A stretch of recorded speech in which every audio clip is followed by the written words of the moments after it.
Harfield? Left. What I want? Get back slow. I love the way she rockin' it. I love the way she move it, shake it on me. When she cry for him, the shawty is the winner. You can tell that shawty's no beginner. She's confident. I love the way she move. And YouTube, what's going? Well, nice way to bring in the show. YouTube, what's going on? It's Warren Gotti here. We have the Washington Commanders live stream, and I have a special guest on the warpath, Mr. Corey. You, I must be dreaming. Boy. It's just 2020 all over again. I'll be back into COVID times again. What's going on? Yeah, man. Hey, it's going good. I'm glad to be on here with you, Juan. Thank you for reaching out to me. I'm looking forward to talking Commanders with you and everything in between. So yeah, it's been a minute, and we go back. We go back way in the YouTube, like gosh, it's been like four, feel like longer than that though. But yeah, I'm looking forward to chopping up with you, bro. Yeah, man. Hey, look, I had to. You know what I'm saying? Again, if you guys have been around the channel for some years now, like I was just saying before we started, I believe On the Warpath is my first like collab where we were streaming. Like that 2020 year, we were like the weekly show on my channel. He would always come on. It was like a weekly thing. So I had to reach back out to kind of recreate that nostalgia. It's been some years since you've been on the channel. A lot has changed for you in the personal life, marriage, and a kid now. I just want to say congratulations, man, on that. Thank you. How does that feel now being a dad? Like, what is life like being a dad? It's the best feeling in the world. It's still weird. It's still fresh. He'll be 4 months on Sunday, but still fresh. But hey, man, you doing your thing too, Mr. Military Man. And I ain't seen you going out there making them adult purchases and with the new whip and everything, bro. So I'm proud of you. And it's I always say it's always fun to see you guys grow on here, and especially you were one of the younger ones. Now you kind of in the middle grade. Now I feel like I'm one of the old guys. So yeah, man. But you've been doing your thing also. Yeah, man. Hey, look, sometimes life doesn't always roll your way, or That's sometimes you make decisions that you have to stick with. And that's really what I'm learning with my whole, growing up and with my decisions that I'm making. Sometimes, again, it doesn't always roll your way, or sometimes you make decisions in the moment that you just have to live with. And it's a part of life. You know what I'm saying? And I definitely appreciate you for saying that. And I guess I am growing up, man. When I was coming on here, I was like, what about thinking like 10th grade or 9th grade, and I'll be 21 my birthday. I know that's still super young, but like just considering the fact that I've been on here for a while, it's definitely crazy. I mean, we've been through some rough times here, man, and hopefully this time it's fixed. I started when Jay Gruden was still the head coach, and now we're out of the Ron Rivera era and we're into the Dan Quinn era. So I do want to start there. Yeah. Before we hired Dan Quinn, again, I was away at the time, but was he someone that was on your radar? And if not, who was the guy that you were looking forward to and your reaction to us hiring Dan Quinn? Yeah, I was like a lot of people. I thought it was going to be Ben Johnson. I wasn't the biggest Ben Johnson fan because he's the flavor of the month. I even asked on my channel, I was like, why do you want Ben Johnson? Why do you want him? And I think now with his recent comments and everything, my question is a little bit more validated now. So I was like, it's not gonna be him. I really started my guy from the jump was the Ravens defensive coordinator who went out to Seattle. That's where I was kind of disappointed in was we let him go just because what he's been able to do with Mike McDaniel. Couldn't think of his name. And when he went out there and is it McDaniel? No, Mike McDonald. Sorry. I was like, damn. I said I think we let the better candidate go because he's been under Harbaugh, both Harbaughs, right? He was able to win. And that defense was dominant. And we know Baltimore is synonymous with defense, but still, I was like, you know what? I want this guy to come here. He can come down the road. And, there were reports of us saying maybe pulling people from Baltimore. But like Dan Quinn, he wasn't really like on my radar. And when he got hired, I was like, okay, it's Dan Quinn. I don't like to use the term retread because retread always leaves a negative connotation. But a lot of these guys who are second-time head coaches, majority, I know Ron Rivera wasn't like that, but there's a good success rate of them winning their second time around because they've learned from it. He had a dominant defense in Dallas the last 3 years. We got beat. We never beat them as when they were, we beat them once, right? And that was really Sam Howell's coming out party, but they were already shipping to the playoffs. So I'm like, okay, but as I got used to it, right? It's like you changing food. Like I'm changing my baby's diet as we go. We're going from milk to rice cereal. And he likes the rice cereal. And that's what Dan Quinn is right now. He's like rice cereal to me for a baby. I'm like, oh, okay. But the dude's high energy. I think we need that. I think he is opposite of Ron Rivera, especially in that energy and the people that he surrounded him. I could say that he's not afraid to hire people who may be smarter than him in certain areas, or that could possibly jump off the ship and find a head coaching job somewhere else. So I like what he did with the staff. I said the offensive line coach, but it is. I mean, it is what it is, and I just want him to win, and he's been to a Super Bowl, and he's hired good people before, in his range, and we'll see how it goes. He's a leader of men, bro. Yeah, I mean, you said it pretty much all. When I first initially, found out that we were hiring Dan Quinn, or prior to him actually becoming the head coach, I thought he was fine in Dallas. I genuinely kept saying, I don't think he wants to become a head coach again. I thought he was fine with just coaching that defense in Dallas. He was one of the best defensive coordinators. You can argue him or Spagnuolo, whatever, but he was really good. So I was like, maybe he just doesn't want to be a head coach. But then after us hiring him and listening to his press conference and hearing him, he was basically, chomping at the bit to get back as a head coach. And you would never know that because he never talks about it. You know what I'm saying? And I definitely like the hire now. I was more of an offensive-minded guy just because we were exiting out of that defensive-minded Ron Rivera kind of thing. And also we had an up to overall pick, and it was pretty more than certain that we were going to draft a quarterback. And, of course, I would like to pair them two up, and if we could run that for the next couple of years or however long it lasts. But we went defensive-minded. And initially I'm like, all right, cool. All right, get Michael Parsons on the phone. I'm like, give me what's the defensive backs coach name? Al Hurst. Give me him. Come here, call the defense. Like I was initially thinking of that, but didn't get Michael Parsons, but we got Joe Witt Jr. Part of that staff down there too. So shifting gives a little bit more towards to the other coaches. What do you think about Joe Witt Jr. and the kind of energy and approach that he brings to the team? I think he got some moxie to him, man. I think that this defense is going to take on his energy, right? He's got that. I think he's got that dog in him. Like we saw in his press conference, was it yesterday? And just how he answers questions. He's like, we're not gonna have 11 starters. We're gonna have 18 dudes ready to rock and roll. And he's talking about being physical, being violent, and whooping up on people. So I love everything he says, but all right now that's just lip service.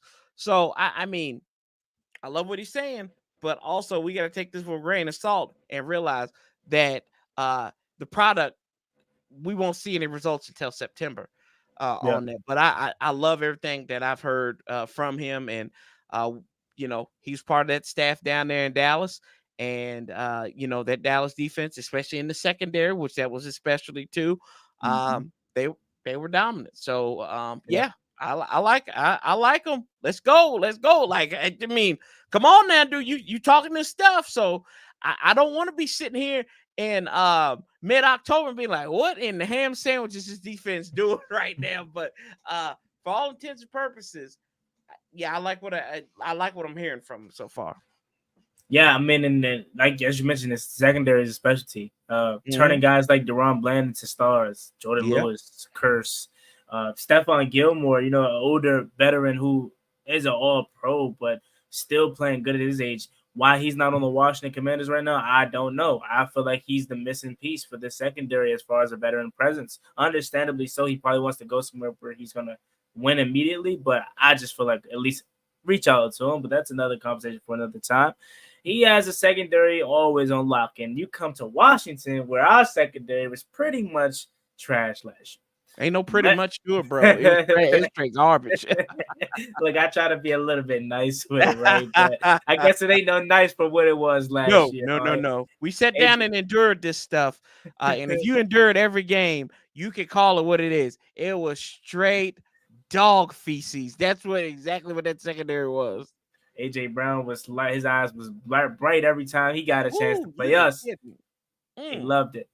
Yeah, but his secondary, hopefully his track record can I'm sorry, reading the comments. Hopefully his track record. Don't pay attention to DC Bay. Don't pay attention to DC Bay. OG in here going crazy. You know, he homeless on the side of 7-Eleven. He looking for some hot dogs. That's all it is. So yeah, don't pay him no mind.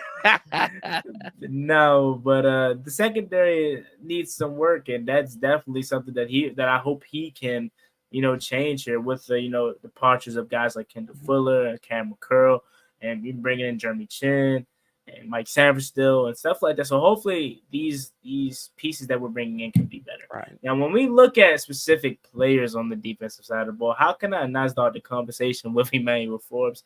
It's someone that I personally did not want. I preferred Christian Gonzalez, but of course I just roll with it, and I root for him. As hard as I am on him, I root for him. Of course, he's on my favorite team, so I don't want him to be bad.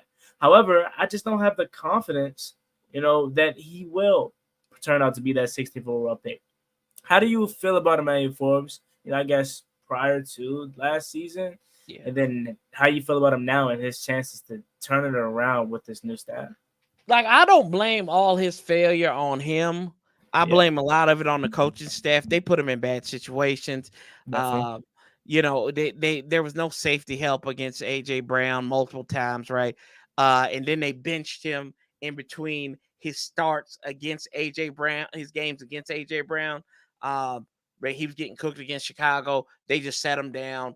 And there was no reinforcement. Like, there's no reinforcement on, hey, you did this wrong. Try this. I never saw coaches beside him talking him up. Is that a product of the coaching? Is that a product of him as a man? I don't know. I liked the pick of Emanuel Forbes when we drafted him because he's a ball hawk, and I thought this is what this team needed, was somebody who could force turnovers, and that's what he was built for at Mississippi State. Now, we can sit here and argue in the past about Christian Gonzalez. You know, I say this to that when people argue about that. Christian Gonzalez got hurt 5 games into the season, so, you know, you got to pick your poison, right? Emanuel Forbes got a whole year of experience, while Christian Gonzalez probably still is rehabbing his injury. So we'll see how that goes.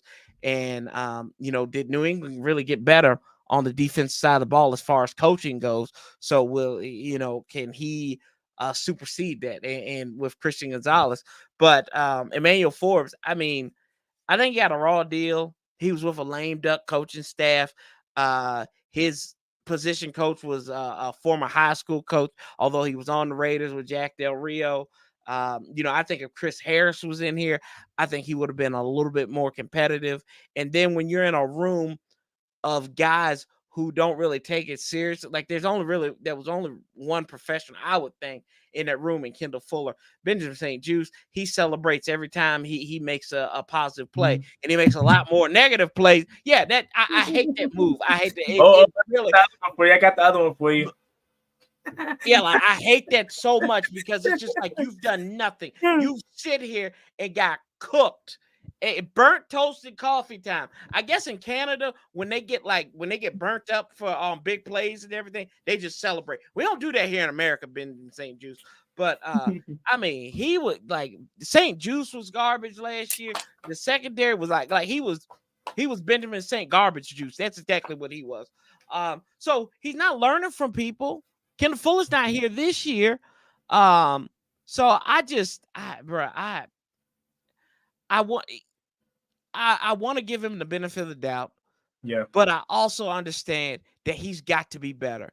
And like some of the reports out of camp right now, and granted, this is just glorified guys in shorts working out. So we won't really know anything till training camp. But the energy that Joe Witt talks about, and Tim Protek and I talked about this last night, is you notice that energy with Frankie Louvu and everything, like how Joe Witt talks and everything about him.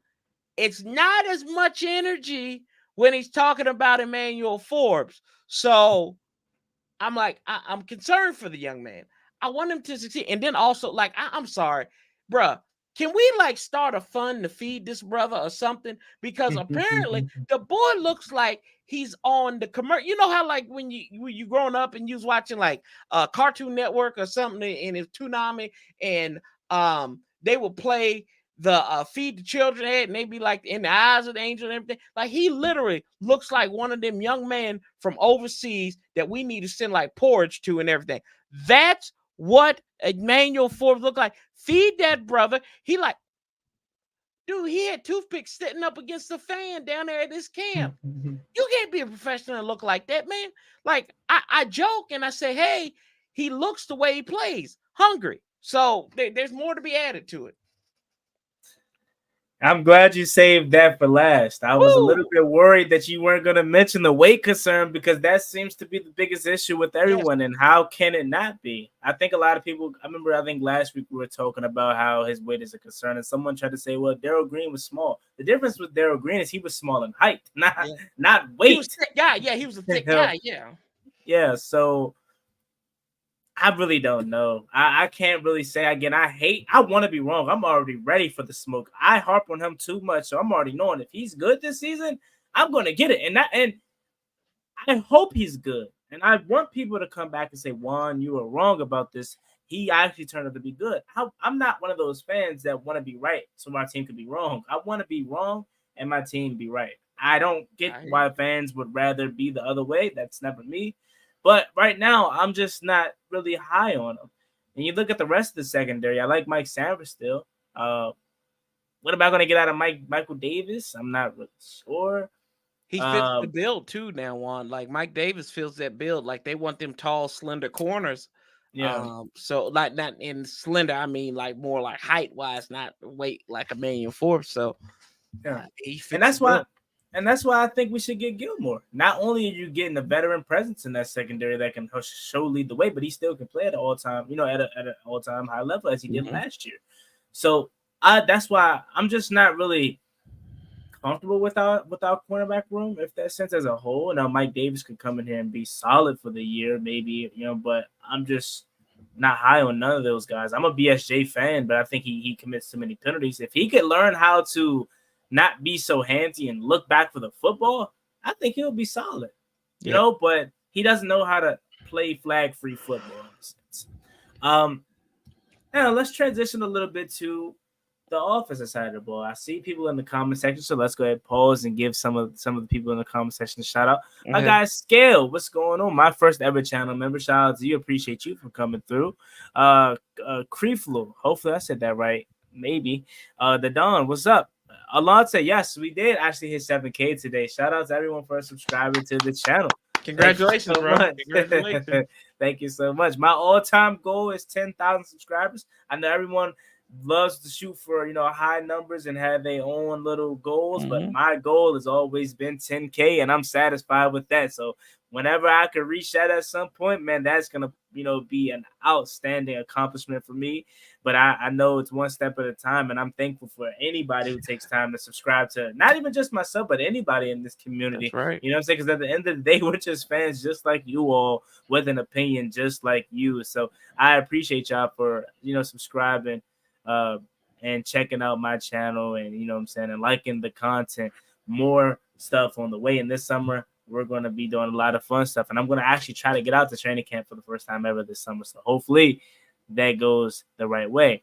Speaking of training camp, or at least the atmosphere, right quick before we get back into the comments, I know you've been right? You've been to training camp, so you probably know a little bit more about this than me. But apparently, they tore up the turf field. Yeah, and they're putting something down, better that it was pretty much, I guess, not in use for 2 decades, and now they're fixing that. Could you speak more about that from what yeah. you I know? think they just ripped up the AstroTurf that they had on there for you. And I went to OTAs a couple years ago, and they just had it was like a lounge area for the fans, like because they served breakfast there for season ticket holders and stuff. So I mean, it really wasn't in use, and no team has AstroTurf anymore on the field. So I think a lot of that had to do with Dan Snyder's unwillingness to change the help the facilities and everything.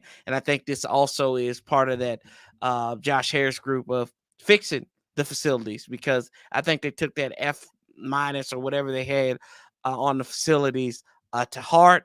So I think that's what they're moving to. But they're going to put a grass field in there also, so they can have 4 fields instead of the 3 available ones, because I know they use those 2 on the right for different drills. I think they used the other one for like rehab assignments and everything, but the other one wasn't in use. So juice worth the squeeze, man. You want to have it's like, when you practice basketball, right? Like you always want so many goals to be on. That's why you bring down them goals so everybody can get more opportunities in shooting and everything like that and working on drills. So I think in the same way, yeah, you got to use every inch that's afforded to you. Yeah. Okay. Shout out to Prestige Shogun. He says, "What's going on, Hells to the Commanders from a Jets fan?" Okay, that's interesting. Shout out to you. Hopefully, your team can stay healthy, and if they can, I do think they could be a contender in the AFC. Let's see what Aaron Rodgers looks like coming off of that torn Achilles. So shout out to you from a Jets fan. Thank you for tuning in. Let's see who else. My man Philip B. What's going on? Philip B says, "Hey, 7K, let's go." Yes, sir. Shout out to my man Philip B. Daniel Burry Sports Highlights says, "Hey everyone, happy Thursday. Happy Thursday to you." And Chief Dis says, how do we know if we got it right if he hasn't played a snap yet? So you're hinting at the title. That's why I titled it that, because we don't know. It's more about perspective and prediction at this point. And I guess just feeling headed into the season from knowing the kind of guy that we're studying, knowing the kind of guy he comes out of the college and what he's looking like so far, and the talks about his name right now. That I'm talking about Jayden Daniels. So I'll go ahead and not even waste any more time. And let's talk about the main topic. Jayden Daniels here. I was about to call you Pro Tech. I'm sorry. No. Hey, I ain't got that. I don't got the locks like he does, bro. Like, my bad. I just had my man. Shout out to Pro Tech. I just had him on last week. But how do you feel about Jayden Daniels as far as him thus far? I know it really isn't much to talk about because it's June, but if you can give a prediction, again, like he said, how do you know? Because he hasn't played a snap yet. But if you could give your prediction or just your feeling, your honest feeling, do you think Washington, from all the quarterbacks that we've drafted in the first round, or even just period, whether you want to include Kirk Cousins in there, do you think Washington finally got it right? Or is it still kind of, I'm not sure? Yeah, it's I'm not sure still. Because I mean, we're hearing great things, but it's kind of like what I said with Joe Witt, right? Until we go out in the field and show abilities and all that good stuff. And the college tape is great, man. The college tape is great. He's doing all the right things. John Allen, I think is a little slighted because he's getting to the facility before Jayden is before he is. So yeah, I mean, I think we got a guy who wants to be here. I think that they tried to vilify him in the media. I think a little bit during his draft process. I mean, I had to go back and educate myself on Jayden Daniels because I was a little worried, because of his durability. But you look up north at Baltimore, Lamar Jackson the same way. But he kind of reminds you of a hybrid of like Randall Cunningham. I thought build wise he was Randall Cunningham, but he can throw better. He's got an arm. He can make those throws. We're seeing the highlights of he's got zip and everything. My only thing is I'm waiting for live action because you can't really make a guess right now, because all we're saying, like, if we're saying, we think he's going, we finally got it right, we're only hoping. It's all hope. Yeah. It's not a educated or calculated guess on that. So yeah, I mean I hope we got it right, because I'm tired, man. I'm getting tired of this stuff. Danny Glover, he and Lethal Weapon said the same. I'm getting too old for this crap.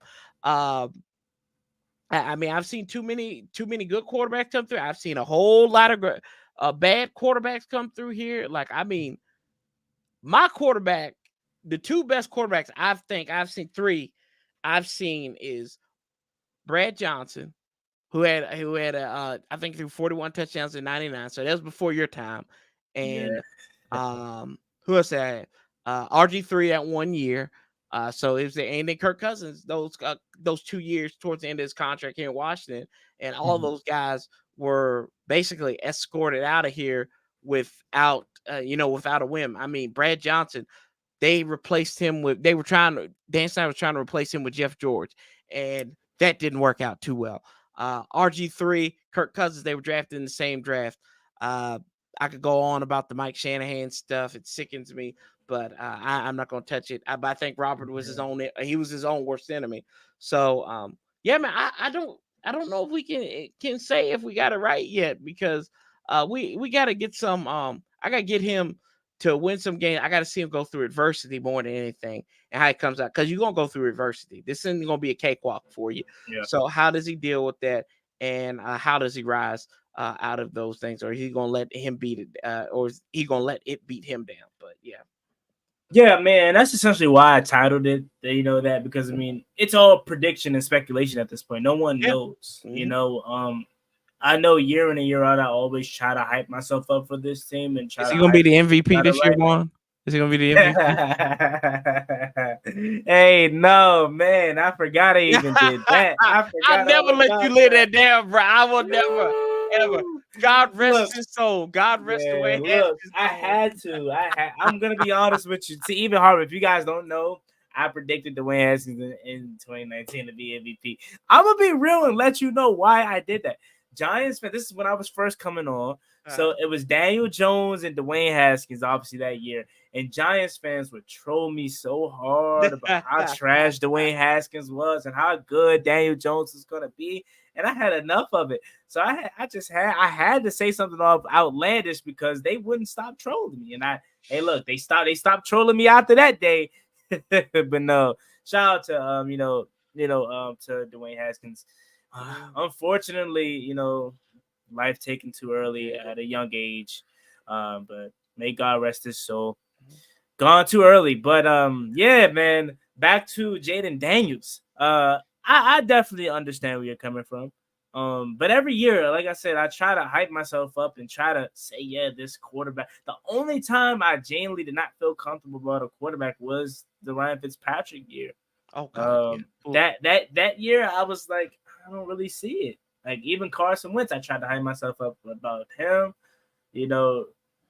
Case Keenum probably was another one where I was like, but I still was kind of like hoping. Alex Smith, I was comfortable with him. Kirk Cousins, comfortable with him those years. And then 2014 was that RG3, and I'm saying the last year RG3. At that point, I was just I was still young, but I was kind of just tuning that out. I knew that was going down the toilet.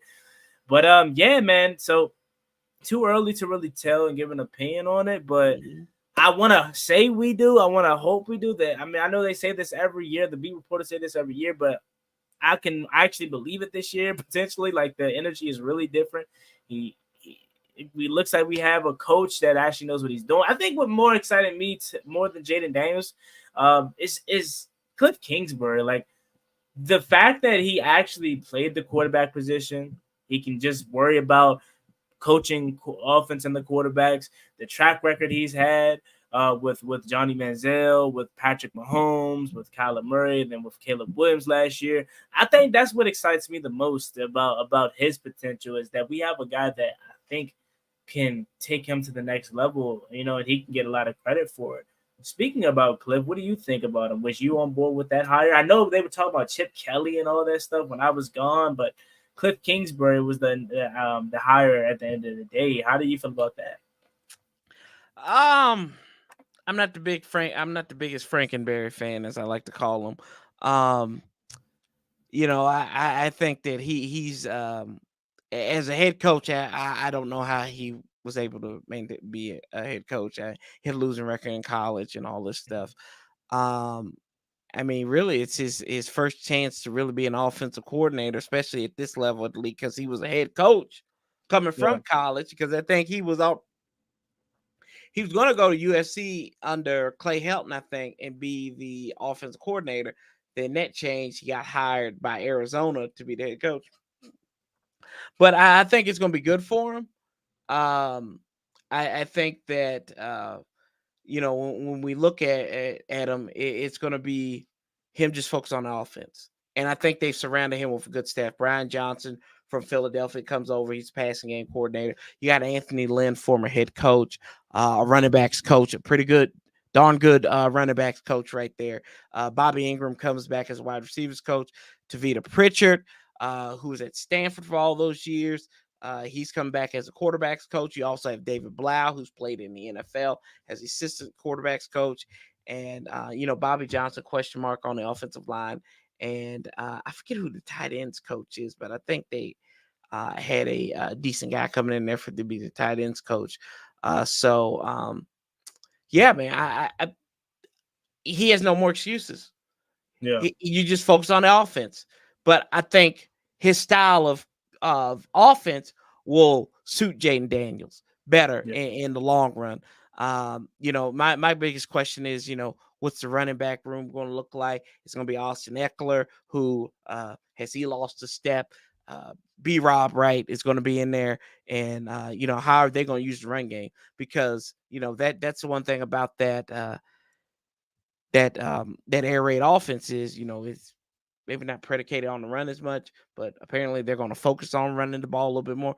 And our biggest question is too with him: how's that offensive line going to look? How is he going to mask up the deficiencies in his offensive line? Because you can make an offensive line look good if you got the right offensive mind. So, to answer your question, I don't know about Cliff. I don't know about him. I think there's a lot of. I think he's gotten to where he's supposed to, where he's been at because of the opportunity window is a little bit bigger for him. If you catch my drift. Mm-hmm. Yeah, I mean, I don't know though. You know what I'm saying? Because at least for the pros part of it, I mean, he had Kyler Murray playing at the MVP level. That team was undefeated for a part until they had a rough patch. They ended up still making the playoffs, and granted, he didn't have good success with the rest of the team. But offensively, they were one of the best teams, at least Arizona for that stretch before Kyler Murray's injury. They were really good. So if he's just worrying about offense, I think we're in really good hands when it comes to Cliff Kingsbury. I'm not really sure. I know people tried to tell me that he may not be running an air raid offense here, maybe something totally different. I just went with the assumption that he is going to run some type of version of it, but maybe it's not. From what I did a little bit of research on the air raid offense, it's a lot of four wideouts, one back. If you look at his backs in Arizona, it was James Conner, Chase Edmonds, and a lot of other, I would say, pass catching backs. So maybe that's the reason why we brought in Austin Eckler to pair with Brian Robinson. It's a lot of uncertainty, and I really don't like that. You know what I'm saying? I'm tired. It seems like every year we have uncertainty. I want to be one of those teams where it's like we know what we're getting, and hopefully that changes after this season. But now getting to my topics, that was kind of just free forming off the top of the head and letting the conversation flow based off the comment section. I did have a couple of titles, or I should say topics written down. And let's start with Brandon McManus. That situation. I gave my opinion on it, and I was like, whoever I get on stream this week not has to talk about it, but I have to maybe bring it up as a topic because it's something that's the newest thing. what is your overall thoughts on that situation? And yeah, I'll let you take it away from there. Yeah, I believe in guilty until proven innocent, or excuse me, Lord, Oh, innocent until proven guilty. Whoa, let's pull that back a little bit. I was But, gonna say that's how yeah, this let's society pull is that back. nowadays. Like we need to pull that back, like Brandon McManus should have allegedly, right? Um, I thought that, I said, gosh, I'm like, it's a kicker. What is a kicker? Like that's the biggest thing. Why would somebody make this up about a kicker unless it's Well, if it was if it wasn't true? That's the one thing. Um, Two is, I thought it was very interesting too, Juan. Let's say if this was somebody of more notoriety than Brandon McManus, let's just say, and we know this wouldn't happen. I'm just playing hypotheticals.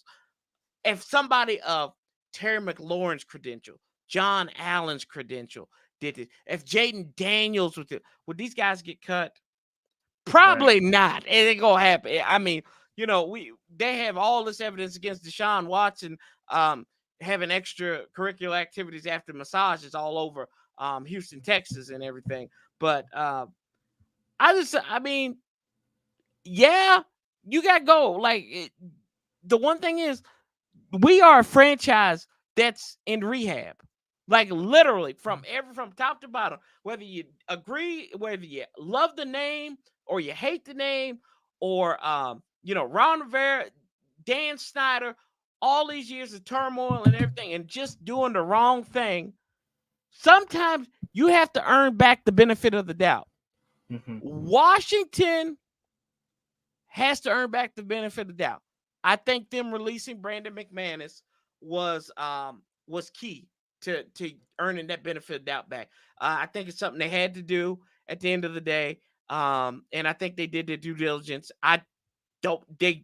There's no reason why I don't believe that they didn't know that this was going on, or they did know this was going on. So yeah, they did the evidence, and they didn't make any rash decisions. They were methodical in approach, and then they cut them. They released them like a few days later. So yeah, I give them credit. Gotta go. As Robin Harris, a comedian, used to say, gotta go, gotta go. Yeah, I definitely am not mad at them releasing him. I kind of felt like how you feel is like these people that are suing him or filing a lawsuit against him, they're not just doing it out of the blue. They actually tried to get it done while he was still with Jacksonville, but apparently I guess their team the Jaguars didn't handle it right. And it's not like they're suing him for a lot of money anyway. So that's also what's another thing about me making me feel like it is true.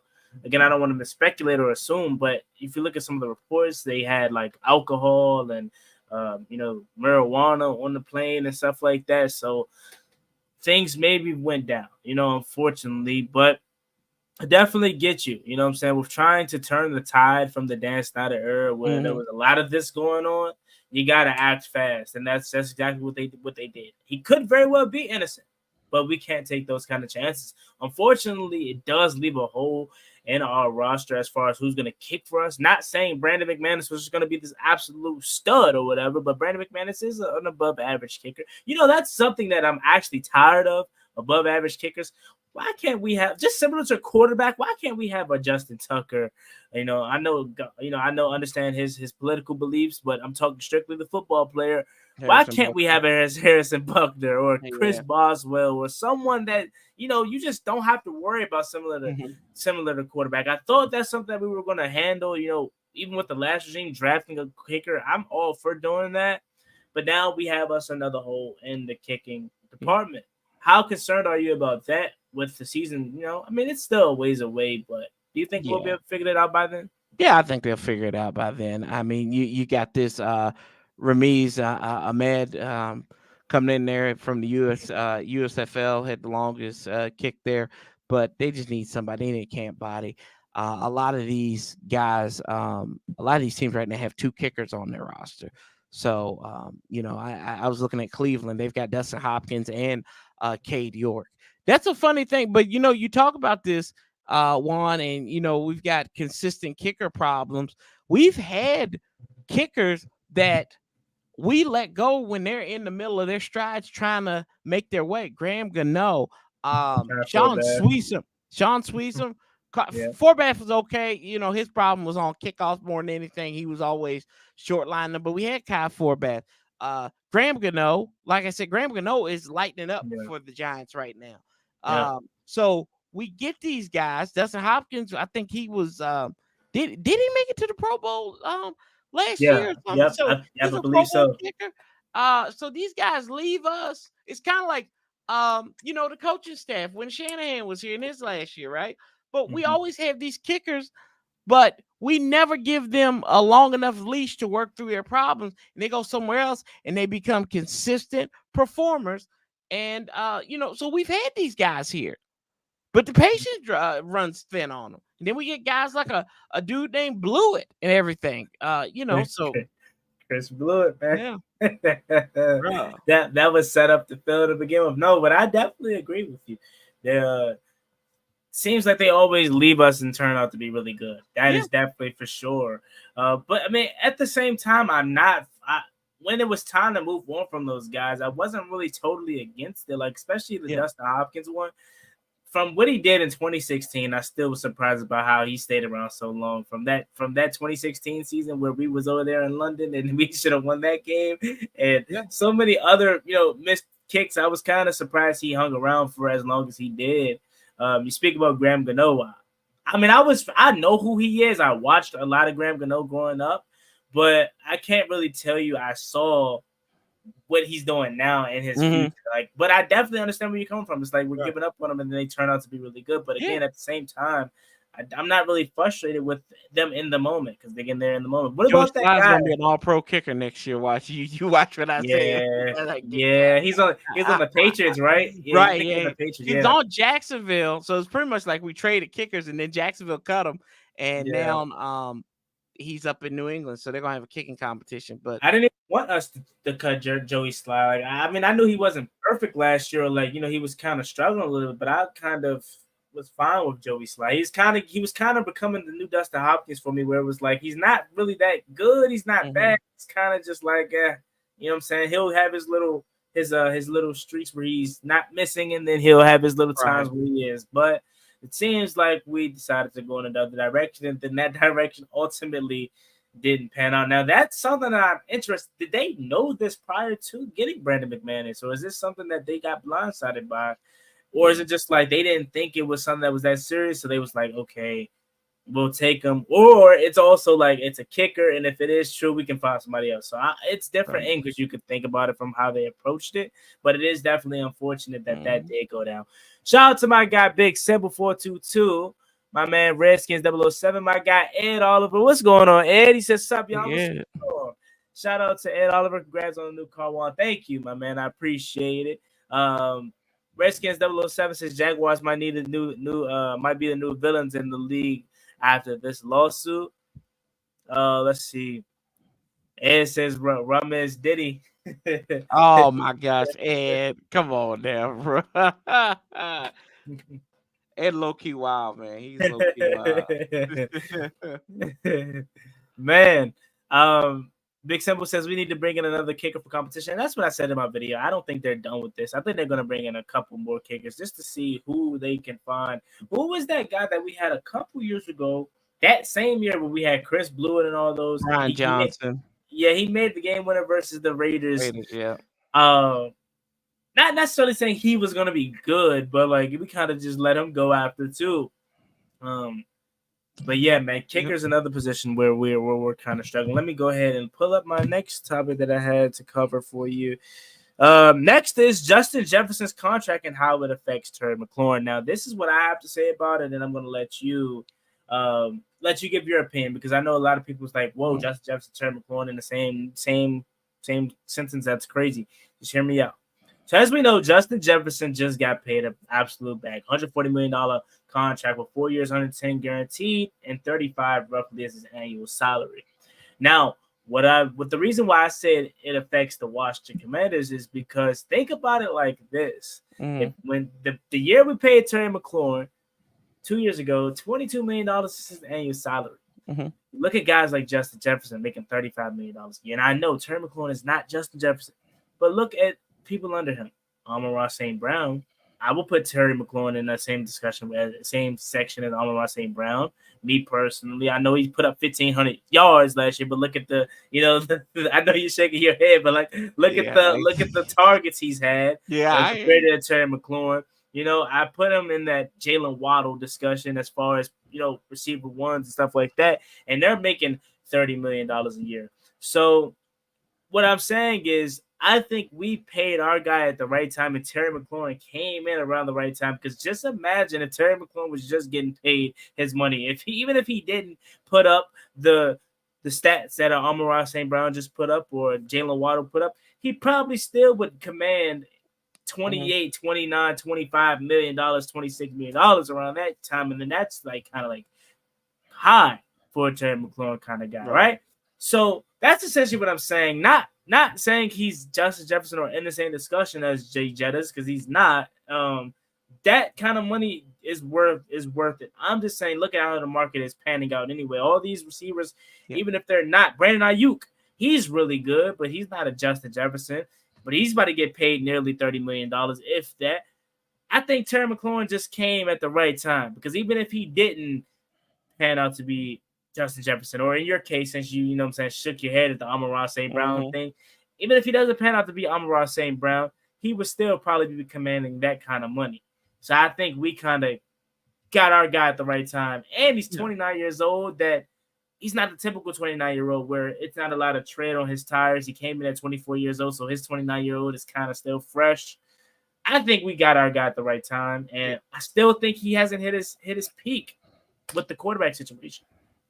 Yeah, I mean that's the thing is he hasn't had a legitimate quarterback to throw him the ball. I mean, Taylor Heineke was really the quarterback that's thrown to him the most that he's linked up with. And those are just blind open throws that he had to use his skill on. I mean, you think about the Indianapolis game, the Atlanta game, and Atlanta 2021. He's just throwing that ball up there. I see where you're coming from, but I look at it too. He's 29, and that's what they're going to look at. He's going to be 29 at the beginning of the season. Amon-Ra St. Brown, he's going to be 25. He turns 25 in the middle of the season in October. Justin Jefferson, he's getting ready to turn 25. Brandon Ayuk, I think he's 26, maybe getting ready to go on 27. So all these guys, and then what's old compact this down there in Dallas, CD Lamb, he how old is he? He's born in 99, so he just turned 25.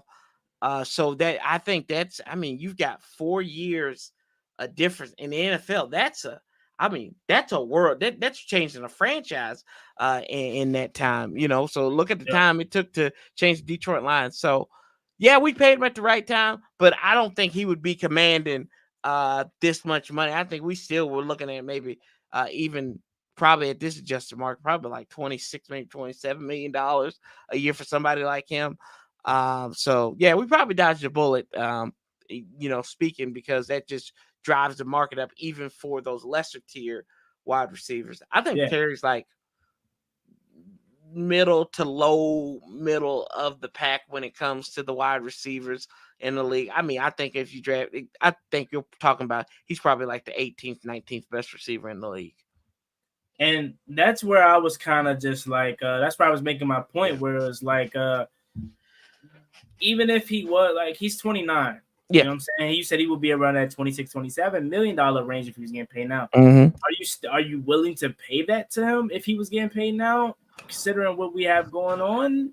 That's why I'm saying. Yeah. I hear you. No, I know that's why I was just kind of making my point when I was making the video, was we kind of got the perfect time to pay our guy, because again, he still hasn't reached his peak in my opinion. Now, if he goes out here, because he'll be entering, I think next year will be his last year of this deal, and he'll probably be able to cash in one more before he hangs it up, because I think he signed the extension where he had one more year left on his rookie deal, because that 22 season is where he signed it.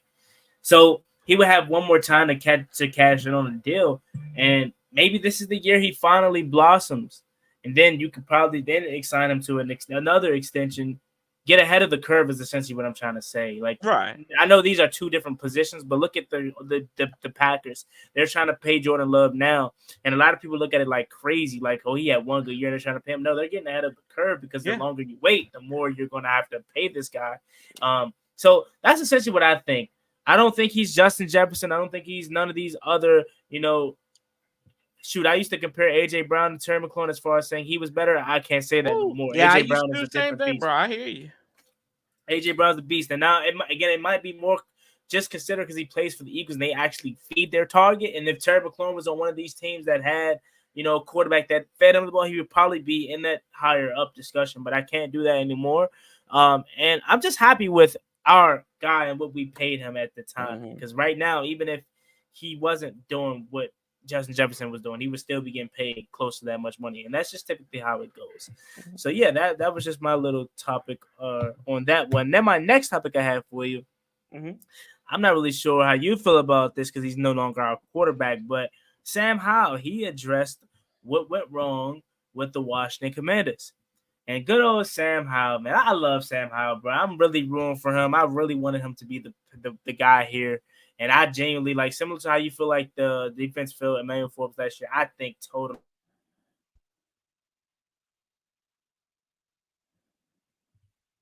Mike went out again. Sorry about that. But I'm not saying he was perfect by any means, but I do think they failed him tremendously last year.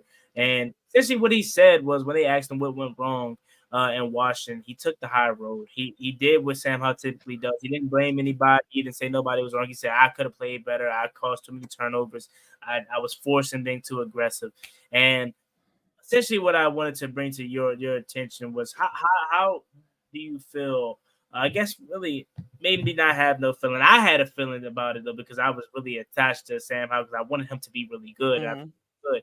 But how do you feel about him addressing his time here in Washington, where he had the opportunity to air it out and really say what it was? Because we heard Brian Robinson say what it really was, how they had disconnects in the locker room. They really didn't have the comfort to approach the coaching staff and make that connection that they're able to make with Dan Quinn now. You obviously know about the hard practices and how tough Eric Bieniemy was and how he ended up being here in Washington a trash can. He had all that opportunity to air that out, but he chose the higher road. Anything that you really want to touch on that about Sam Howell? I mean, that don't surprise me about Sam. He just, he was a consummate pro. Anytime there were mistakes had, he took personal responsibility and accountability for the shortcomings of the offense. So that don't really surprise me. I think a lot of it had to do that. Let's be honest with you, he was a 5th round pick.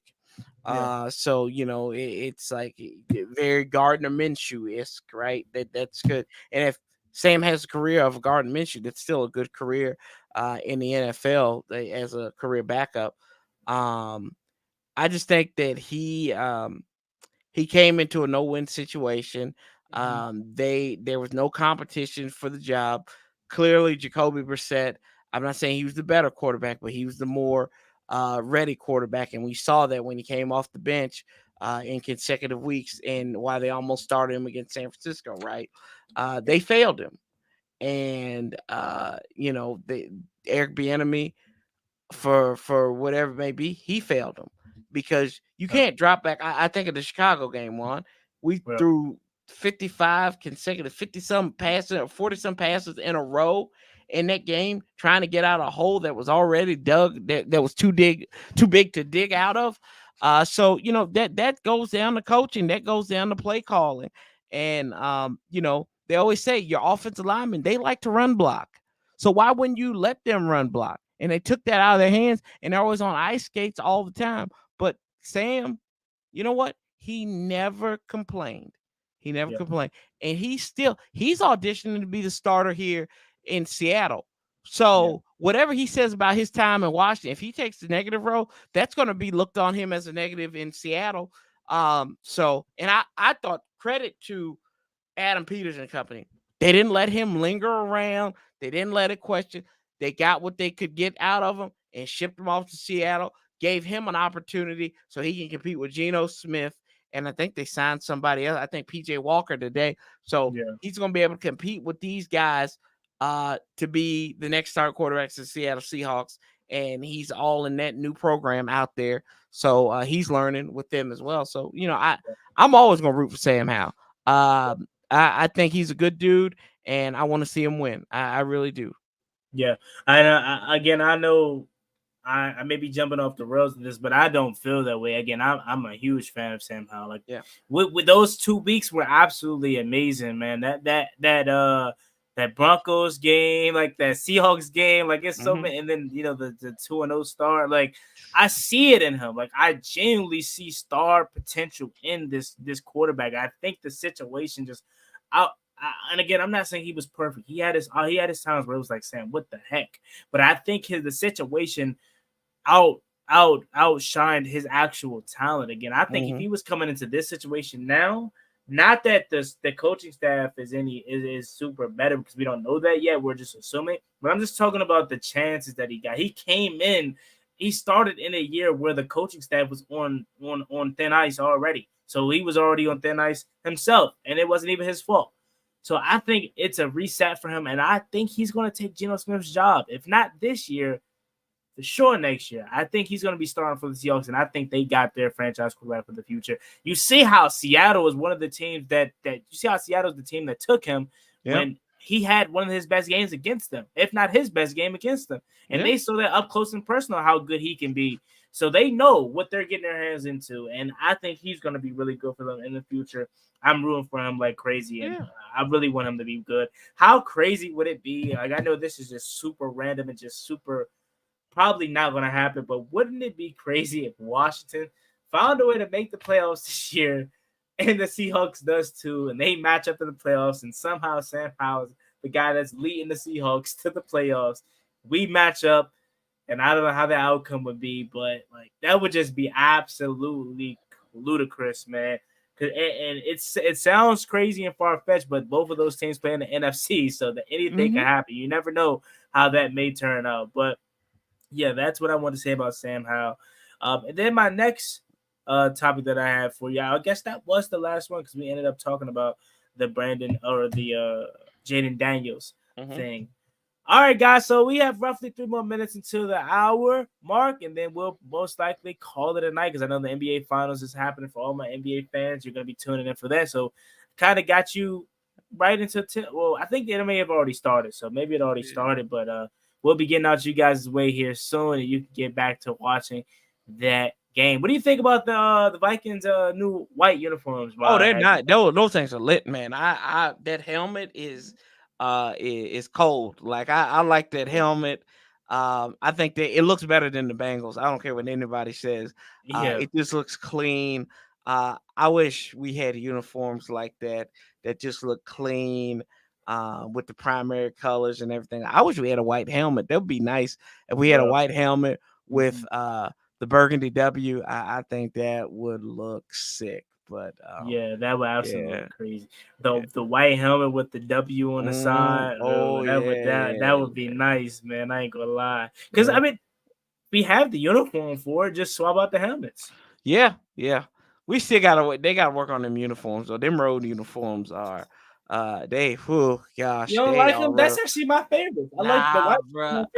I just don't like I don't like the road uniform. I like the home uniform. I like the burgundy uniform and everything like that. And them pants, bro. Them pants are just like they look like something I could just buy at Dick's Sporting Good. We need a stripe or something on them Bamas because it like whoo, them things they struggle. But hey, that's my squad. I'm gonna rep them. So I ain't. You won't get too many complaints out of me in that respect. I'm trying to win games. Some people worry about how we look. I don't care how we look. It's just as long as we win. Do you know how that is? I dibble in wins, not everything else. Everything else will come if you start winning. So definitely for sure. Let's see what else we have to talk about. Oh, okay, Jeremy Chinn. Some news that came out about him today about how he turned down. I guess I would say a pretty healthy contract to come play for Washington instead of Pittsburgh. We can get your thoughts on that. What does that speak more to you about? Is that kind of more about what Dan Quinn brings, or more about the opportunity he sees that I guess he may have not got in Pittsburgh due to, I guess, Minka Fitzpatrick maybe being there, so he probably didn't think his role was going to be as big enough? Or do you think it's just simply he feels like Dan Quinn's scheme just fits him way better? Yeah, I think that's what it is. I think it speaks to the credit of Dan Quinn and Joe Witt Jr. and what they're going to do. So I saw that. I didn't know what team it was until you just told me, but I did see that earlier today. So I mean, and Jeremy Chinn is healthy, and he plays like the 2020. Because remember, he was the runner-up for Defensive Rookie of the Year in 2020. Yeah. Mm-hmm. Behind your boy Chase Young. So we'll see, man. If he can redo that form, he's gonna be good. I think Depth family's uncle coached him in college too. So that's a little fun story. I think we talked about him one time on Skins Fans show. So man. Yeah, that's very cool. How do you see his role being here? You know what I'm saying? You spoke to that 2020 year. He was really good. Yeah. The last couple of years, man, I know the Panthers have been trashed the last couple of years, but similar to him, Brian Burns, they started hot, and then like the last couple of years, they kind of been a little bit, down or whatever. Like didn't really continue their success. How do you see him playing here in Washington? What kind of role do you see him doing? Is like a rover? Yeah, I think he's gonna be like a rover type guy, and he'd be that hybrid because he's like a hybrid linebacker safety anyway. So I could see him roaming and being that chaotic force that you need right there in between secondary and maybe a serve as your double linebacker. I mean, I'm excited some of these pieces that they put on defense. Jeremy Chinn, Bobby Wagner. We talked about Frankie Louvu, Dorrance Armstrong. Like they've put improvements at every position of need on defense. So we'll see if these guys will, how they mesh together. I think the defense is going to be much improved. Now, I've got my prediction is 7-10 this year right now, just as it stands. But I don't think we're going to get blown out like we did every game down the stretch last year. I think we're going to be more competitive. We could be reminiscent of the 2021 Detroit Lions, right? Where they were in every game. They just lost and they had to find a way to win ball games. So I mean that I think we got a good set, especially defensively. I think offensively, it's going to take a little bit of time, but if Jayden is anything what people are reporting him to be, it won't take too long. It won't take too long at all because I think old boy can ball. So. Yeah, he says Chase Young going to be quiet this year too. And speaking of Chase Young really quickly, a lot of people last year, they got on me. They were pissed. They like, Juan, I don't like this video. I don't know how you can say this. When after, what game was it? Was it did he miss 2 games to start the year last year? He missed Arizona, and it was the he missed the Arizona Broncos game. No, he played in the Broncos game. Yeah, he played in the Broncos game. He missed the Arizona game, I think, yeah. I think that after that week, I think I was officially done. And I said, trade Chase Young right now. I said, trade him right now. Trade him right now. And they said, and people were like, Juan, you don't know what you're talking about, blah, blah, blah. A couple weeks later, we not only trade Chase Young, but we trade Montez Sweat too. And people come back and say, Juan, okay, you're a genius, whatever. And again, I'm not no genius. It's just not hard to see. Like, he did not want to be here. He was really no value to us at the time. And again, it's not no hard feelings towards Chase Young. I wanted him to be like the guy. I up until last year, I was the biggest Chase Young fan in this fan base, but I had to come to realization that he's not it. Then he goes to San Francisco. Really, he's not doing nothing there. 49ers fans were hyped about us trading him to them. Then they quickly found out internally. I go to 49ers Instagram, YouTube, and all that. They don't like Chase Young. They say he doesn't do nothing. Now he's on the Saints. I wish him nothing but the best. I hope he figures it out. I hope he actually turns out to be really good because that's another number 2 pick in the Washington Commanders history that we cannot get back, unfortunately. Shout out to my guy, Crud Knuckles. He says, rocking with you all the way to 100 million subs. I don't know about that. Hopefully that would absolutely be amazing. I would love that. Call me Mr. Beast, huh? But no, shout out to my guy on the warpath stopping by. What's going on? Off to, hopefully I said that right. I never actually pronounced your name. Off to another world. There we go. I picked that up. I picked that up late.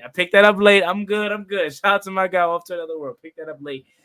But anyways, that is going to conclude this show. You know, guys, I only typically try to go an hour so we can be in and out. Shout out to my guy on the warpath for stopping by.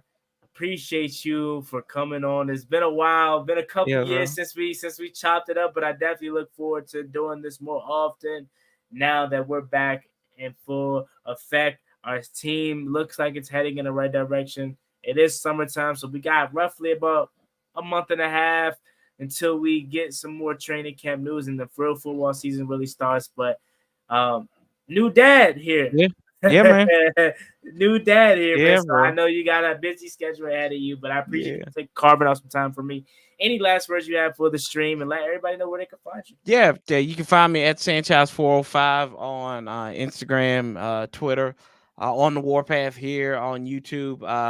I'll be back Monday for sure. It's going to be my, excuse my French when I say this, Where the Hell Have I Been tour. So I'll be on and, just catching up with everything and got some announcements coming up, because I've been away for a few months trying to get myself right health-wise. Yeah. So I'll be talking a little bit about that and everything. So, but Juan, brother, I appreciate you, man. Anytime you need me, all you need to do is holler and I'll be right there. And, I'm going to have you on the channel here too this off season so I can put you on the hot seat. Same, anytime here, man. I'm always willing to collab, but no, definitely do want to say, you know what I'm saying, I hope everything is all good with, you and your health, and you know what I'm saying, I'll be praying for you, of course, and stuff like that. So shout out to you again, my guy on the warpath. Quickly says a 1v1 update. I'm still in the process of looking for fields. I should have one maybe by next week, hopefully, and I'll make that announcement. That event that I have coming up mid-July. So be on the lookout for that. But again, I appreciate you. Subscribe to On the Warpath. Subscribe to your boy Juan Gotti as we just hit 7K today. Y'all have a blessed one. Enjoy the NBA Finals if that's your cup of tea. Y'all have a blessed one. Stay safe. See you later. I'm out. Peace.